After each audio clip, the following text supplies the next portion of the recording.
আসসালামু আলাইকুম রহমতুল্লাহি ওয়া বারাকাতুহু।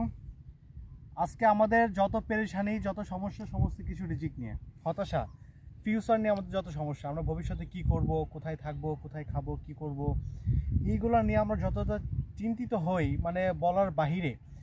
আল্লাহ সুবহানাহু ওয়া তাআলা তো আমাদেরকে 50,000 বছর আগে রিজিক দিয়ে রাখছেন। এর জন্য আল্লাহ সুবহানাহু ওয়া তাআলা প্রত্যেক ব্যক্তির 50,000 বছর আগে রিজিক সৃষ্টি করে রাখছেন। এটা নিয়ে হতাশার কিছু নাই। আপনি কি করবেন, ফিউচারে কি হবে, চাকরি পাবেন না কোথায় থাকবেন, কি করবেন, একান্তই আল্লাহ সুবহানাহু ওয়া তাআলা এটা ফয়সালা করে রাখছেন। এই জন্য এগুলো নিয়ে এত চিন্তা করে লাভ নাই। নতুন করে এরকম জীবন শুরু করেন।